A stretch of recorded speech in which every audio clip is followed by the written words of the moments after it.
everything you need to know about your trigger movement. You would find a movement which works for you today, and then the same movements feel unnatural the next day? No matter how hard you tried, you can't able to find rhythm and flow in your trigger movements. Is the case? Then this video is for you. First thing that I wanted you to do is never try to work against your natural muscle memory or your natural movements. Everyone has their own unique way of doing certain things, and it differs for each individual's. Consider these key points which I'm going to tell you now, and at the end of the video, I will let you know about how you can find or build your own way of doing your initial movements. Firstly, consider these two key points to find your balance in your stance and to create a rhythmic flow when you are executing your trigger movement. Tap your feet against the ground like which I had showed in this video. And nextly, do this kind of movements to distribute your weight evenly. By doing any one of these two things or both of these two things, you will feel more rhythmic in your action, and from there you can easily execute your trigger or initial movement to get into the position.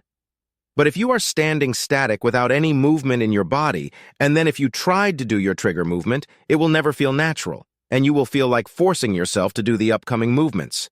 Remember that not to overdo these two things, just a little movement and then followed by your trigger movement. If you find it too complex, then skip any one of these two movements.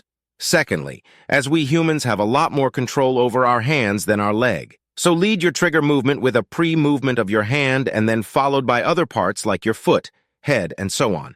Pre-movement of your hand can be raising your bat from down to up, or tapping the bat onto the ground and anything like that which you feel simple and easily repeatable. Remember that don't get your hips or knees so tucked in and bend which can affect your footwork.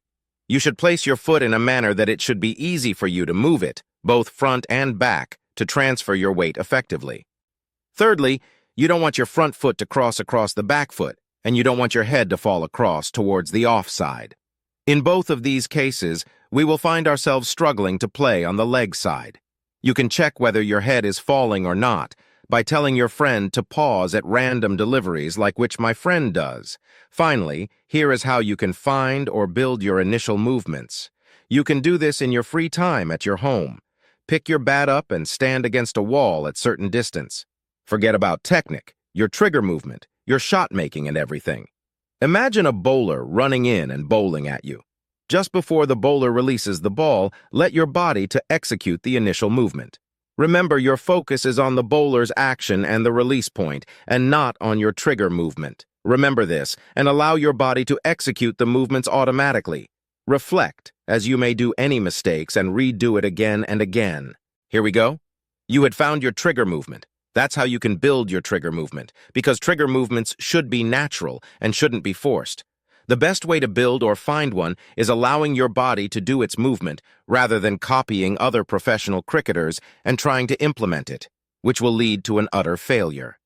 They do stuffs what they feel natural to them, and you should do stuffs which you feel natural and comfortable to you.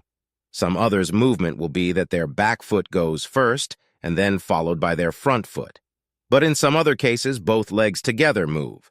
Some others' bat goes up initially, and some others' bat goes down initially, and so on. If you try to copy them, then it will totally mess up. Instead, find which works for you by doing this. That's all I wanted to say.